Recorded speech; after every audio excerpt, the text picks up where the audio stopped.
started anyway because we're 5 minutes in. My tech seems to be working okay. Give me a thumbs up if it's working okay. So yeah, nice to see you all. So yeah, welcome to tonight's workshop, which is called Natural Resilience. It's kind of an introduction to a course that I'm going to be doing over the next month. That can start any time between now and Monday. But this is kind of just an introduction to what I'm doing with my work at the moment, and to some strategies, some protocols that you can put into your daily life to make a difference to your health and well-being. Part of the reason that I was putting this on, because I was getting a lot of feedback that there were some people watching the new Wim Hof series. And of course, I'm a huge fan of Wim Hof. However, they were saying it looked to be all really extreme things that people were doing.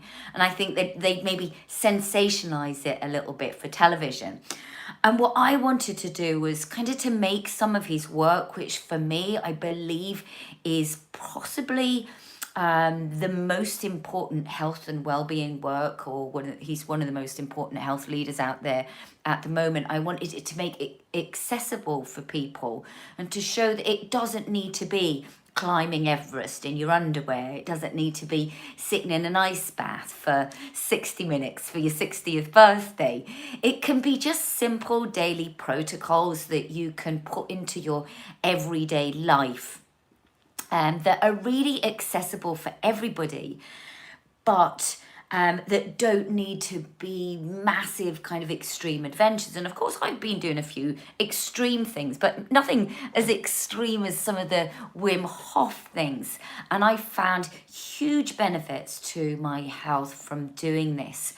And as always, it looks a little bit crazy what I'm doing, but there has been method to my madness.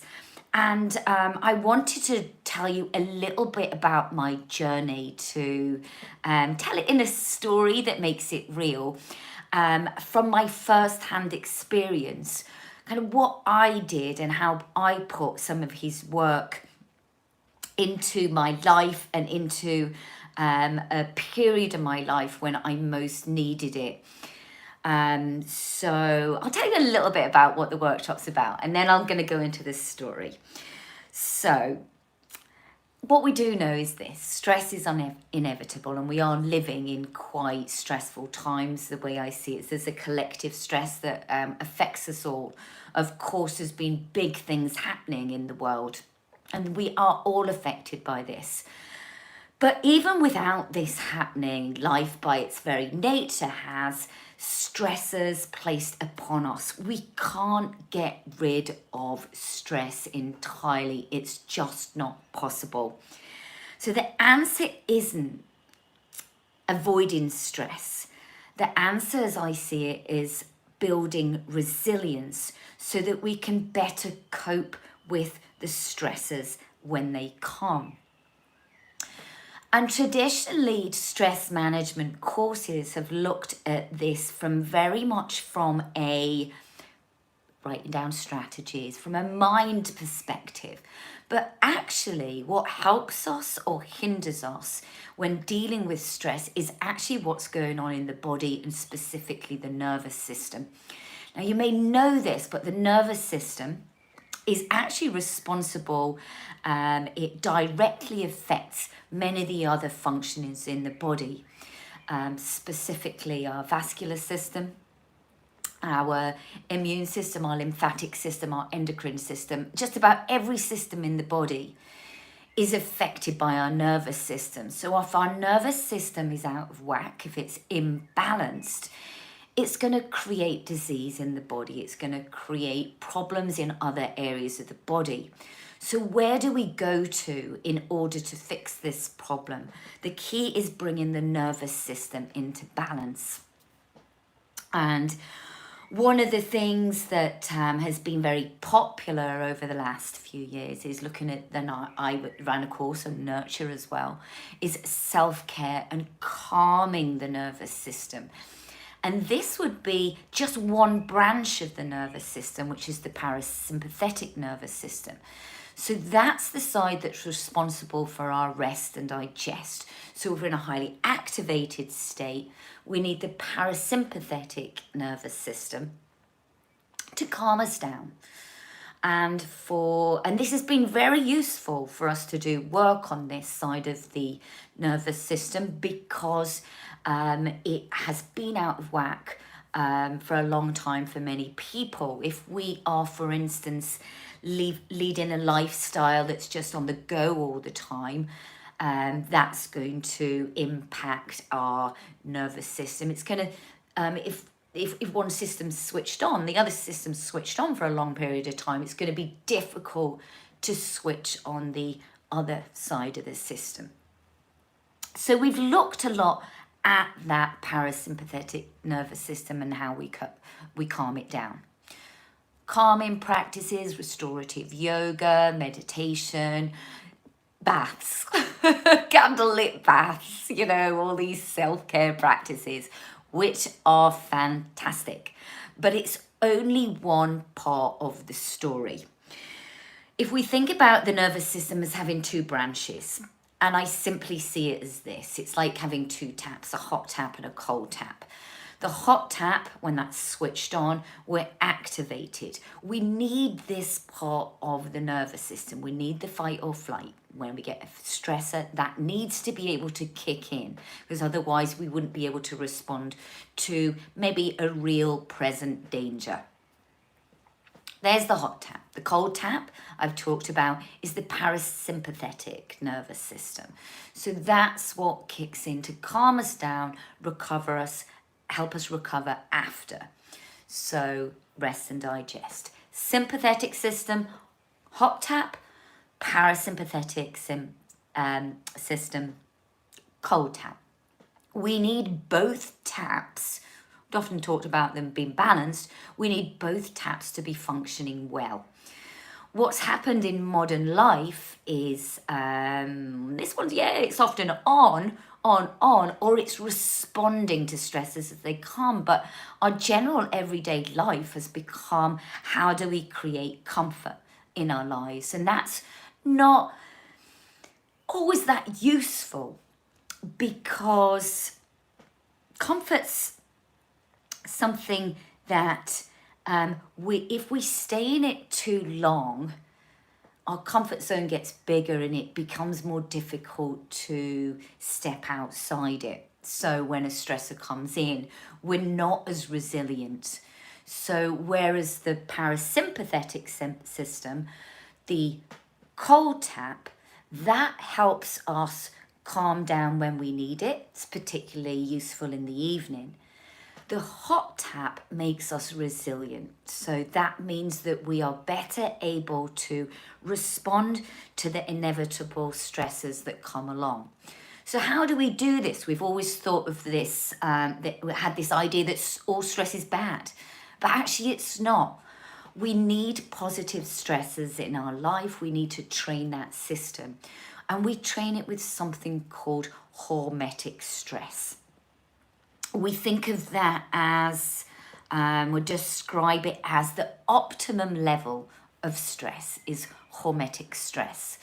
So we put ourselves under stresses in order to train that system, if you like, to train the hot tap to be able to switch on, and then also it not to be too activated so that we can't switch it off again. So we want to be able to consciously switch on either tap. And this is what the Wim Hof Method and the studies behind his experiments have shown, is that we can consciously switch on the cold tap and the hot tap, which is great news, because with having that information, we then know that we can effectively impact the other systems in the body. So even years ago, Wim Hof was talking about how we can impact the immune system. We can do it by working on the nervous system. So that's what tonight's about. Little bit of science just to introduce you to that concept. So this was something that I came across a few years back, and I started looking at the Wim Hof Method. I think I came across him when I was actually in Croatia. And if you don't know already, I'm in Croatia. So hence, like, I'm trying not to get a tan, but it's happening. So I'm outside all the time. And I started with his breathing methods, and I love his breathing methods. I'd always struggled with my yoga practice in the breath retention, being able to hold my breath. And then I found that his breathing exercises really worked for me. I'd heard great things about them. They really worked for me. So I decided to look into it a little bit more. And then I started this journey of, how should I put it, conquering all my fears, things that I was afraid of. And one of my biggest fears, some of you will know this, that when I was younger, when I was 18, I had a quite serious car accident. And of course, and I was badly injured, but also there was a big trauma to my body. And what we know now is trauma is held in the body, it's held in the tissues. And even though I'd got over much of it, and I'd done a lot of work with my body to heal it on a physical level, I always sensed there was a slight problem with the biochemistry. And also, mentally, I was still a little afraid of driving. So I would have just even slight trauma responses when I was in situations in cars. And what I used to do was mostly avoid situations that were even moderately stressful in a car. So I didn't like getting cars with people that drove too fast. I'd avoid, me doing too long journeys. And so I didn't really have that much confidence. So in my whole journey to Croatia, I did think to myself, and it was led by the cat really, because I wanted to carry the cat with me. I thought it's going to be good for me to overcome this fear and to get in my car and drive the way. But what I knew is that I would need some strategies. I do like a strategy. I thought a plan would be a good idea, but there were loads of things that I didn't think through. One of them was that I was going in the middle of winter through the Alps. It was going to be very icy, big trucks behind me. There were so many stressors. I had a few strategies in place before I set off. I realised very quickly I was going to need a few more. And what happened over the course of that, it was almost 3 weeks that journey took me. What happened is I developed protocols, and that I still use today actually in the mornings, especially on those days that I know are going to be challenging. So these are some of the kind of protocols I'm going to share with you in this seminar tonight. And, there were some really funny moments to it, but I've got to be honest, it was the most stressful experience in terms of like triggering maybe old trauma having to manage my own physiology. So there's a couple of things I did. First of all, I knew that the most important thing was first thing in the morning.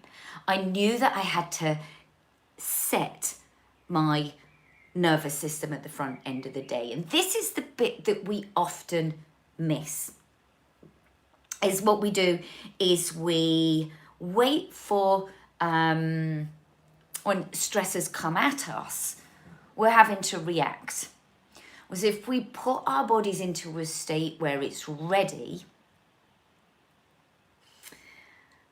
and it's already maybe had a stressor in the day, we're able to respond. I'm going to give you a little picture at this point as to explain why. Bit about comfort zones. So I've got my little makeshift board behind me. And draw a little picture. I like drawing pictures. So if you think about where we started off, you know, when we were born, everything was comfort, wasn't it? It was like all cozy in the womb. Everything was comfort. We hadn't really had many stressors yet. We might have had a stressor when, you know, in the womb, you know, things like that. But really, as we started to develop and certainly go into modern life, we had stressors coming at us from the outside. So this circle, outer circle, being our comfort zone, what started to happen is our comfort zone started, it was pushed inwards, it became smaller. So the comfort zone is here. It was, say, full here, comfort zone became smaller. So what our temptation is to just stay in the comfort zone, isn't it? Like, kind of makes sense. Like, let's just stay in comfort. That's all nice and safe. But what happens is when we continue to get stressors, more and more stressors, this shrinks even more. So our comfort zone is tiny, and all this outside here is stress coming at us. So what's the answer to that? We reverse the direction of the arrows and something interesting happens. So from here, this circle, if we start to, I'm going to tackle all these things that are not in my comfort zone, that maybe I perceived as stressors before. If I start to tackle these things, suddenly, that's not a problem, that's not a problem.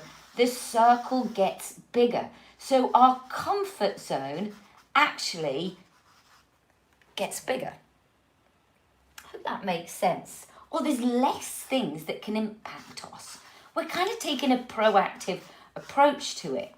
You know, these are all maybe small things that have frightened us at some point. And I should caveat all this and tell you that I still haven't managed to tackle my fear of snakes. Still there. I saw one the other day. It was going in the road, and I freaked out, and I was a little bit traumatized for the rest of the day. But anyway, so there's still going to be things in there, but we start to widen that circle. So all these things aren't quite so scary anymore. But the important part about this is, our comfort zone gets bigger because we learn to safely step outside our comfort zone. If we stay in our comfort zone, it's just going to get smaller and smaller and smaller. So we're going to be fearful of so many things. And that was kind of where I was, to tell the truth. I had a lot of things that I was scared of. And so I thought, right, it's time to, tackle this. And recently it's been my fear of heights. My fear of caves, like being in caves and all these kind of things. And the stepping out and the fear of the cold, hated the cold. Now, was in it all the way through January. Every day in January I was in cold water. And so once we start to take a proactive approach, we don't just increase our comfort zone and make life less scary, but we're also more resilient to stresses when they come at us, because we've trained our nervous system to be able to deal with a stressor. So when something comes at us, we've got strategies. Our body knows it's okay. This is a stressor. It's a stressor, just like I was up hanging off that cliff the other day. It's just the same thing. So I'm going to employ the same strategies in this situation as I did in that situation. You've built the habits of being able to deal with stress by putting yourself into, and I call it conscious courage, like consciously stepping outside your comfort zone, consciously putting yourself under stress so that you're more able to deal with it when it comes along. Give me a thumbs up or some kind of sign that makes sense, and if you've got any questions on that so far. Checking I can see the chat. I can see you're all online anyway, but do feel free, jump on the chat if you've got any questions as we go along. I'm trying not to be too scientific because I've found some of the information quite heavy going science-wise, so I'm trying to simplify it a little bit. This is what Wim Hof was doing. He was consciously putting himself under situations which were positive stressors. Now, the key to this is, because it's not that simple, and I'll share with you my morning protocols in a moment, but the key to this is creating safety first in the body. So creating a feeling of like, I'm okay, I'm ready to step out my comfort zone. If you're feeling unsafe already, and I've got an example of this, I remember once I went to Go Ape in Devon near Exeter, and I was already anxious because I'd had a stressor beforehand, and I had a complete panic attack on Go Ape. Kind of literally had to have two people like take me down because I was already stressed, and I placed another stressor on myself. The key is grounding first. So you settle yourself in. You need to feel safe first. Helps to be around people who you trust, so you've got a safe pair of hands. So like, oh no, I was in the mountain, trusted the guide, so who could then, you know, reassure me that yes, you can do it and it's okay, I'm here. Then you can put yourself under a stressor, and then you need to reground yourself. Works the same with healing, and I know some of you are in that kind of healing profession, so we can't really do the work of releasing anything, you know, the tough work until there's grounding beforehand, and then we need to ground afterwards. And that means coming into a state where we feel safe. So I knew that first thing in the morning when I set off, I needed to ground myself. I couldn't set off like going on Go Ape if I was ungrounded. So for me, that would mean getting up and getting outside, doing a little walk, even if it was just like walking around the block. This did two things. So when we go out into the light, it resets our circadian rhythm. So it that in itself can calm our nervous system. Grounding, it doesn't need to just be walking outside, although walking outside in nature does help. But it's good just to open the curtains or open the front door, look outside, out to nature, just to ground yourself. One of the most important things we can do. I did that really without even thinking about it. I would ground first, and then the next thing would be mindset. I would need to choose the thoughts I had in my head. I do this now when I'm going out into the cold. So I would, when I'm going out into the cold, I'll just say, just get in the water, just do it. It's going to be refreshing. I've got to use that voice in my head because I suffer with the same thing that everybody else suffers from, which is it's a bit cozy and comfortable in here. I think I might just stay in bed. So it's the next thing is mindset, and I would need to that morning. I would need to think about the journey, picture it going well, and just say to myself, "You can do this. You can do this. It's going to be worth it in the end. Just keep going." And I say to things myself like, "You've got this. You've got this." So I would develop mantras which would change my mindset. If you read Wim Hof's book, or if you've done any of his work, you'll know that mindset is a big part of it, because what we know now, and this is science, is that the thoughts we choose will impact our nervous system and our whole health and well-being. So the thoughts we choose are really, really important for putting ourselves into the right state. The next thing would be breath work. And actually, before that, I would do a movement practice, a very simple movement practice for myself before the breath work. Something like the Sufi grinds that I do at the beginning of class. So if you want to try that now, it's just cross-legged and then you circle around the sit bones. Could be something as simple as squats. Are fantastic for grounding. They make your legs feel really strong, this sense of rootedness. Doing some squats in the morning, doing some simple cat and cow exercises, crawling on all fours. That was a favourite of mine, I think, that came out of my journey. I just felt this need to crawl like an animal on all fours. It would strengthen my core. I'd feel empowered. My legs were strong. I felt a little bit like the wild warrior. And warrior poses as well, if you do yoga, are also fantastic for grounding. So the movement practice I did was crucial too. It'd be all around grounding first thing in the morning. And then the part that was really made the difference, in fact, two parts that really made the difference for setting me up and for just creating the positive stressors that would then, so after the positive stressor, I trained the system to then relax, was one, the breath work, the Wim Hof breathing exercises I did. So how this works, should we have a go? I think so. I'm going to tell you a bit about how it works, and then we'll try it, and so you'll get an idea of it. How it works is that you place the body under a state of stress. You go further than you possibly are comfortable with. Then after that, the knock-on effect is that the recovery phase, you feel how you can control your breathing after that. So you're getting this, I can consciously control this process. I can consciously control my breathing, my heart rate. You can feel things going on in the body, which is the body alkalizing. Basically, you're bringing in a load of oxygen into the body, but it goes from a stressful, acidic state to a more calm, alkaline state. But that only comes from having to do the hard work. You got to climb the mountain to get the view. So this breathing method for me was crucial, and it only takes a few minutes.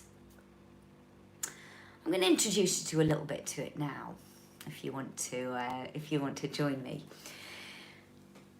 So first of all, we need a comfortable place to do it, and I'm going to talk you through what we do. So let's just start off just by grounding. If you're on a chair, then maybe place your feet flat on the ground. You can do it with the legs crossed. When we come to do the breath work, I find for a lot of people it's more useful to lie down. What we want to make sure is that the spaces around us is clear. So if you did, pass out for a couple of seconds and you'll come back to. It's never happened to me, by the way. Then you'll be okay. But just if that did happen, you will be okay. A couple of safety points. So one is clearing the area. The next part is understanding that you're in charge. And this is perhaps the most important work that we do, is knowing which zone you're in, knowing what's okay, what's not okay, what's yes and what's no. You self-regulate. This is part and parcel of the whole practice. You think about it as three zones. At one end, we've got our comfort zone where no growth is going to happen, nothing's going to happen at all. So not really conducive to the whole creating this positive stress or this sweet spot of Hormetic stress. At the other end, we've got stress or panic. And that's also not conducive to growth and development. It's too much, it's overwhelm. Body will contract, it goes out of whack. The sweet spot right in the middle, we call it stretch or challenge. And it's a wonderful place to be. So this is the positive stressor, the optimum amount of stress in order to induce these really powerful changes in the body, to make us more resilient, to build emotional muscle. So we want to know when we're in that stretch, not stress, not comfort, just right in the middle. And only you can know that. So the most important thing about this practice is, even though I'll guide you through it, I'm not directing you to tell you this is what you have to do. You are in charge of your body. You can say that. Repeat after me. I am in charge of my body. So if you feel like you're panicking and it's really, like it's not feeling good, take a breath, okay? It's just practice.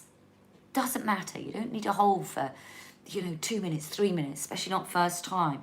Today, I'm just going to invite you to hold for as long as it doesn't feel you don't go into stress or panic.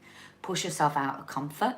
You can use strategies I'll talk you through with some words and affirmations that will help. But don't go into stress or panic. It's just not worth it, and then you'll not enjoy it either. To start with 30 seconds is enough. And I'd got out the habit of doing it. I went back to just doing 30 seconds. So I felt good about, I could do 30 seconds. Then I could do a minute. I'm going to do a minute and a half. Then 2 minutes. And then blah, blah, blah. So you just build up to it. But what I wanted to introduce you to is how it works and maybe some of the sensations that you get in the body, and then explain a little bit about what's going on. So the protocol goes like this. I'm going to talk you through it, and then we're going to do it. First of all, we're going to ground, and I'm going to just talk you through how to ground yourself. I won't do that just yet because you're still listening in. But we're going to get grounded so that you feel safe, the body's relaxed. And then what we're going to do is we're going to do 30 breaths. The breath is in 3 parts. It kind of comes up from the belly, fills the chest, and goes whoosh like that. So it's a big upwards whoosh. Like, the Bellagio in Las Vegas, these water shows, the water goes whoosh, like that. It's the breath. It's massive, okay? The more that you take in, the easier it is to hold the breath and the more powerful the process is. But again, you're in control, so it's not a competition. The exhale is literally a letting go. There's no focus on the exhale because what we're doing is we're bringing in as much oxygen as we can into the body. We're oxidizing the body. Full of oxygen, let go. The carbon dioxide will leave the body, leaving us in an alkaline state, if that makes sense. So you can practice with a couple of those breaths. We find a rhythm with it. And we want to fill up and feel it's like a loop, but it's definitely all the emphasis on the inhale. We want to make sure the exhale happens. We're not going to hyperventilate. It might feel like you're hyperventilating. So this is where it's a positive stressor. This is where it's creating this strange environment for the body and the mind. It's almost like panic, but it's not. And you know that you can bring it back into stretch at any point. We're going to do this 30 times, and then we'll take a big exhale. So the last one will be a inhale, and then we'll just exhale slowly. Something I've added into this, which works really well, is to swallow, which induces the cold tap, because we're going to go from hot tap to cold tap. Swallow and just breathe. There's just going to be this stopping. And I don't like to say holding the breath because then there's this feeling of hold like this. But instead, I'm going to invite you just to be. Knowing that you don't need to breathe. Because if you think about it, you just brought in enough oxygen for you to be able to sustain yourself. But because the breathing stopped, that function of the body's just been given a pause for a moment. What's happening is every cell's being reoxygenated. What's happening is body's turning from acid state to alkaline state, which reduces inflammation, which is at the root of a lot of disease. We're training our vascular system. I was listening to a podcast earlier, number one cause of death in 2021 was by far heart disease. And one of the best things we can do for ourselves is train our vascular system. This is fantastic for it, as is cold showers, which I'll talk about in a moment, later on. So, at the end of our breath hold, the breath hold tonight, I'm just going to invite you to, just when you feel this real urge to breathe, just breathe. I'll time maybe 30 seconds. You feel like you can go to 30 seconds. Great. And then at the end of that breath hold, we're going to take a deep breath in. We're going to hold for 15 counts or seconds and then breathe normally. It's that simple. Okay, if you want to go on for a little longer than the 30 seconds, then do, but I just want to give you a little taster. What we do and what I'm doing in classes this month is that after the movement session in the mornings, we're doing a 15-minute Wim Hof breathing session, and we are building on it bit by bit. But it's more important that you just record your times rather than think you need to stick to my protocol, my structure. Even my pace of breathing does not need to be for you. You can find your own pace. So I'm going to get my timer ready. I'm going to invite you to either lie down. If you're very comfortable seated, then stay seated. But if not, lie down somewhere where you feel safe. Get yourself cozy. And just take a moment, just have a little wriggle. Like just a rock and a wriggle. Maybe give yourself a hug. Feel your body on the earth. If you're seated, feel your feet on the ground, or feel your sit bones on the ground. Close the eyes and just take a moment to check into your body and maybe just say to yourself, this is where I am right now. This is where I am right now. This is where I am right now.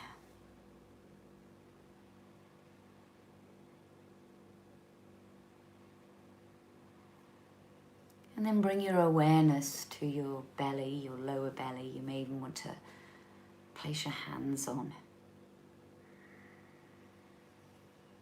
And just breathe into your belly.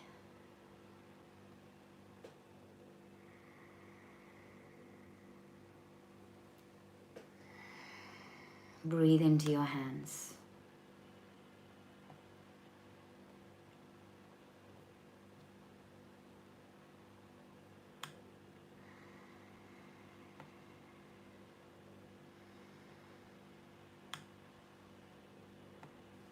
Feel even now you can consciously slow down the breath just by observing it and breathing a little deeper, feeling where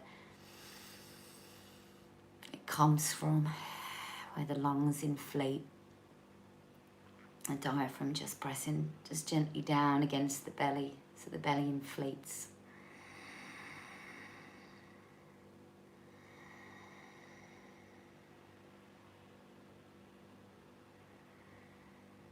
Relax the face and the jaw. Feel as if you take off your heavy rucksack you've had on all day. And just allow yourself to drop into your body. And if you feel the urge to swallow or yawn, or sigh, just allow that. These are all signs that the body's relaxing.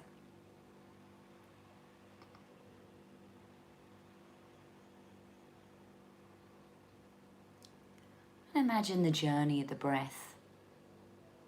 I'm going to fill the belly, fill the lungs. Even the air going up and clearing the mind, clearing the brain. You say it's in 3 parts, but just one big whoosh. I like to call it a whoosh. And then exhale, let go. I'm going to count us down from 3. And then we'll begin. For 30 breaths. But just take a moment just to relax. It's okay. This is safe. You can do this. At any point you don't feel well, if the body says no, if it's stressful, like in a negative way, just stop, pause. It's okay. Just telling yourself you're ready now. Let's take a countdown from 3, 2, 1. Breathing in. Let it go. Breathing in, letting go. Breathing in.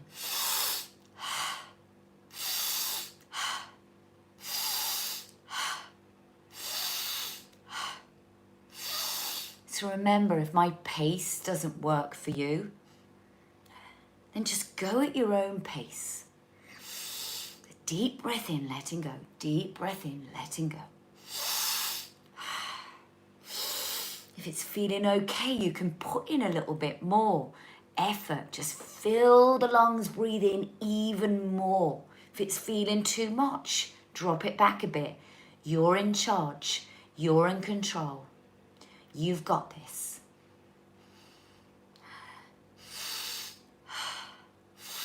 About 5 more. Doesn't need to be exact.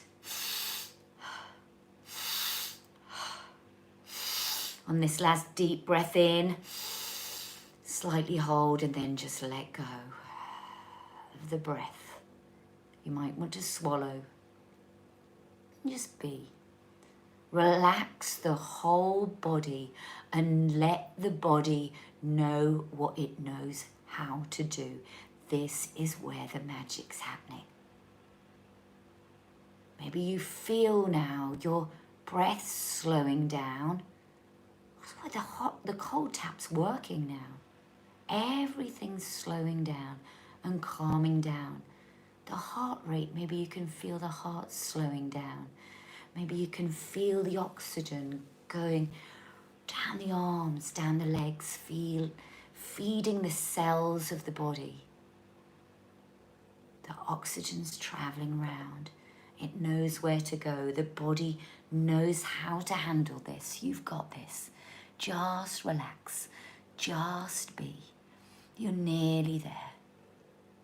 Just watch. Just observe the alchemy going on underneath the skin. And now we're going to take a deep breath in. Hold the breath.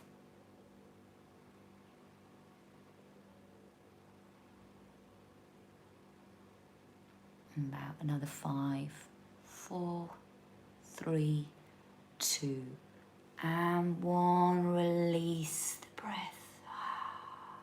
Relax, drop in, and just observe. So keep breathing, just breathe normally. It'll be happening without you. What changes do you notice in the body? This is literally alchemy. We're changing the body's biochemistry, improving the state of our body as well as our mind. Just let the body work its magic. You've got this. Relax. Notice how you feel. Do you feel the calm yet? It's like the calm after the storm, isn't it?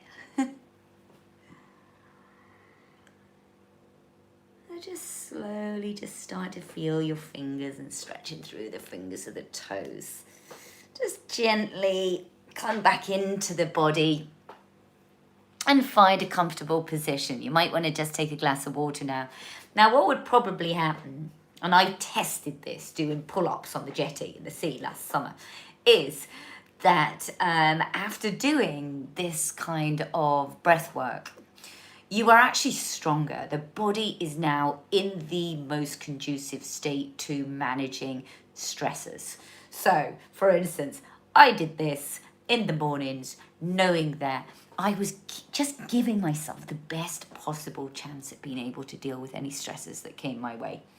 Big lorries on the German autobahn, like right behind me under a tunnel. Things like that. I could deal with it. Well, I still needed strategies that went along, but I gave myself the best chance of dealing with these such stresses. And this is the state that you're in now.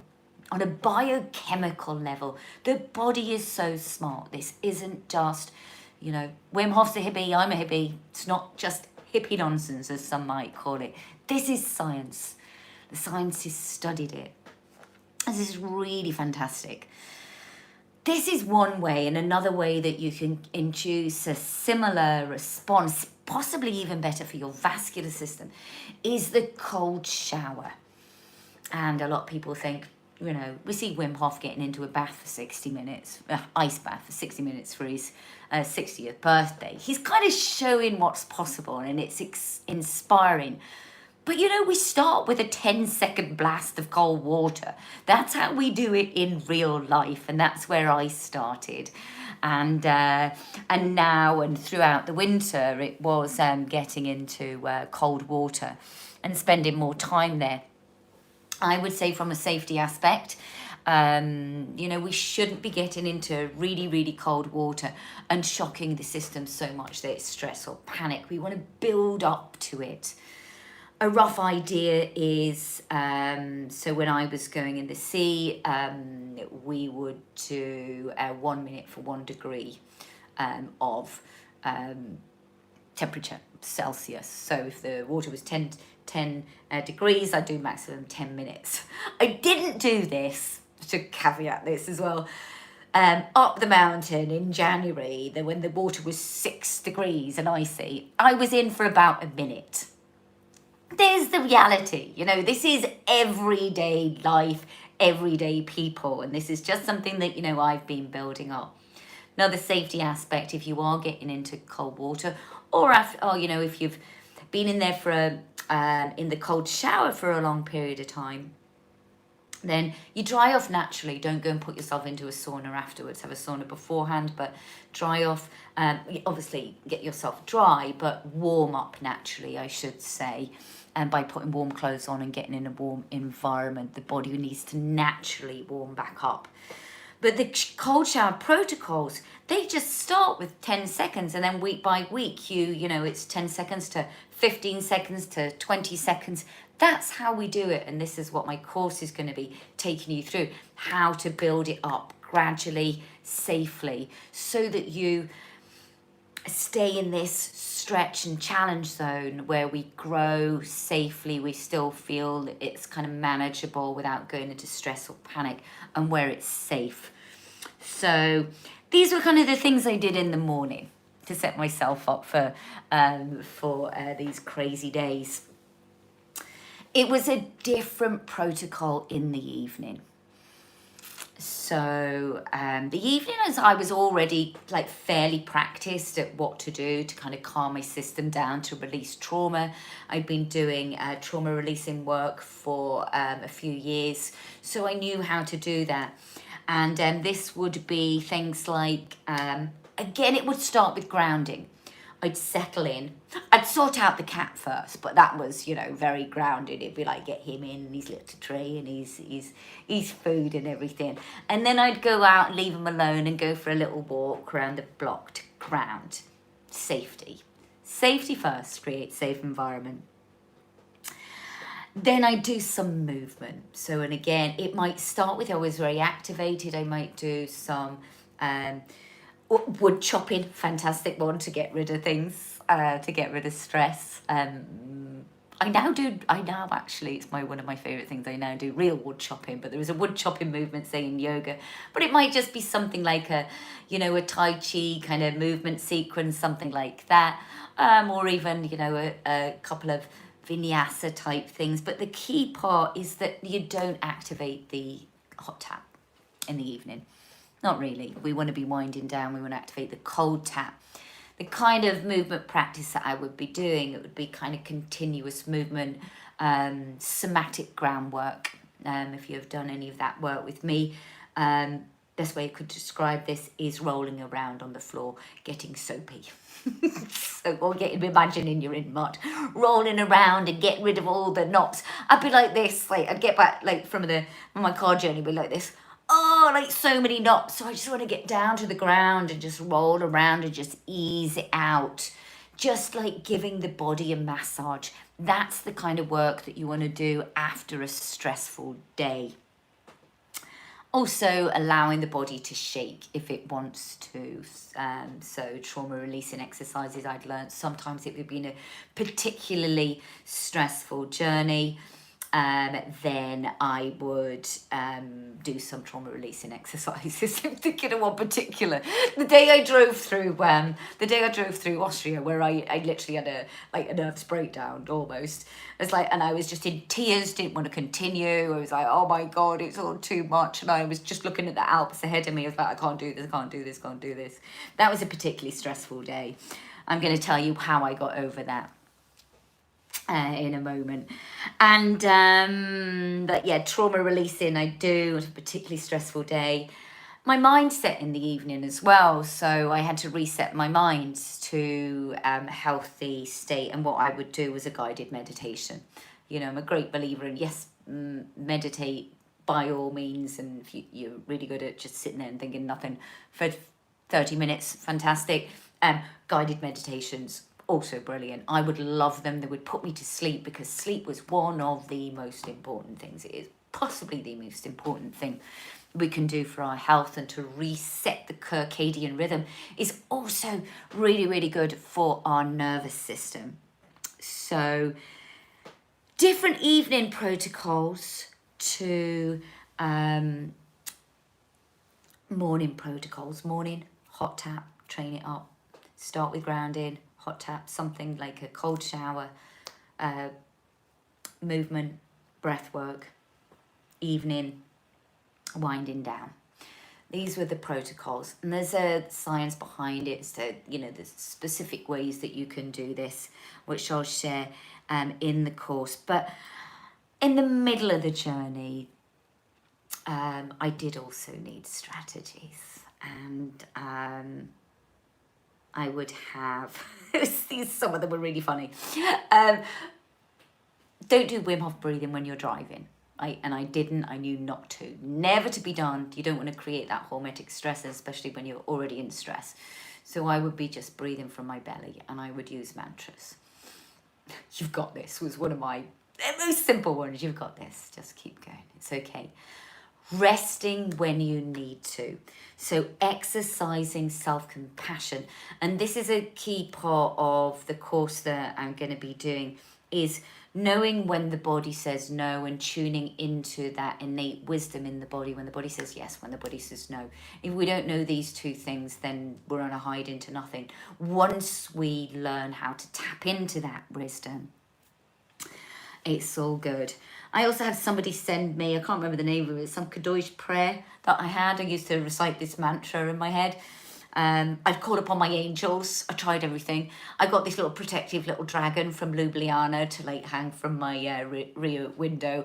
Had everything. But the most important strategy, I would say, was the antidote to fear is love.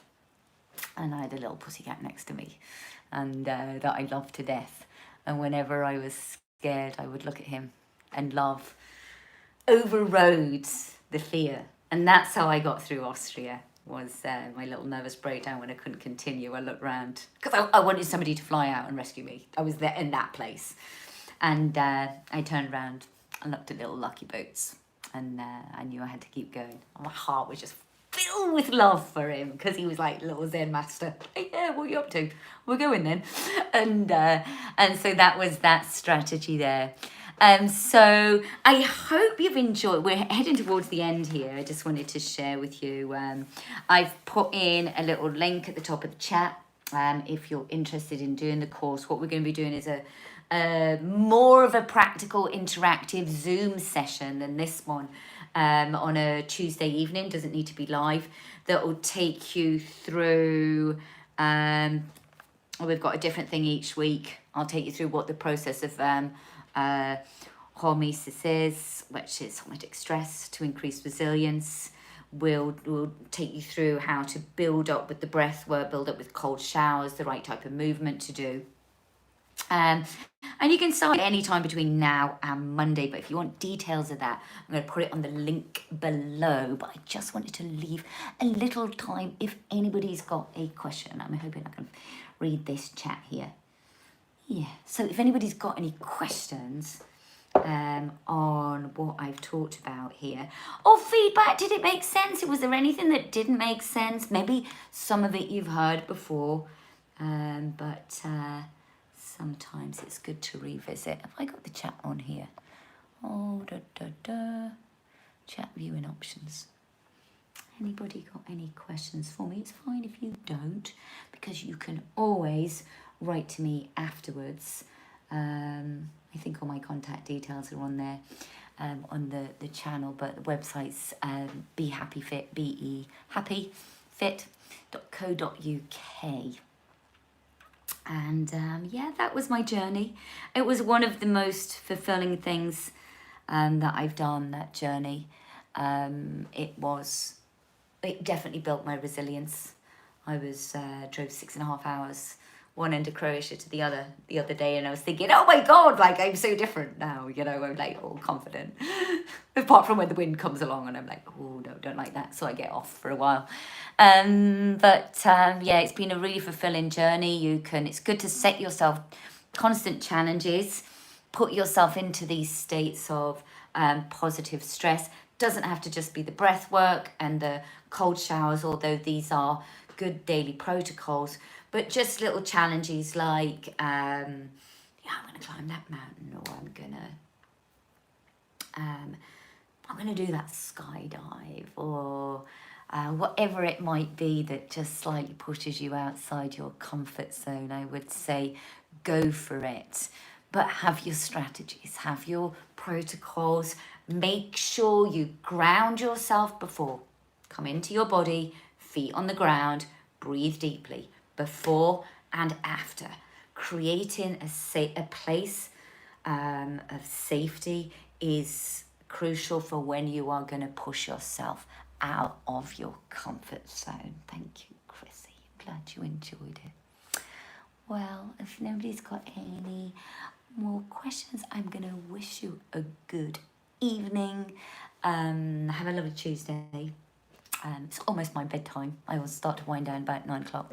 Circadian rhythms and all that. Get up when the sun lights. I talk about that in the course quite a lot. It's like how we work with the circadian rhythms to get the sunlight. What purse are you referring to? Oh, the course. Is that the course, maybe? So the course, the 4-week course, and for those of you, and I know some of you are on here, hi Celia, on the monthly pass, you get that. The course is included. We do it in the month, you do the morning classes, you get the other classes, and you get the course. So it's called Natural Resilience. So it just builds on what we've done tonight. It's a 4-week course every Tuesday night, but it's also recorded, so you can watch it anytime. So I think, let me put in, here we go. I'm going to put in the link again, just at the bottom of the chat. It'll also be on the bottom of the video once I've just needed to crop the video tomorrow. But there's the course link. It's on my website on latest news. I'll be sharing it on the Facebook page. But, oh, there it's gone. There's the course. So, yeah, drop me a line if you've got any questions. And I really hope you enjoyed this evening. And I think I'm not sure of everybody that's on tonight, but I think I'll see some of you in the morning. I know I'll see you, Celia, in the morning. And if not, I will hope to see some of you very soon. And thanks, Alison, a lovely reminder. From my heart to your heart, namaste. Namaste. Have a lovely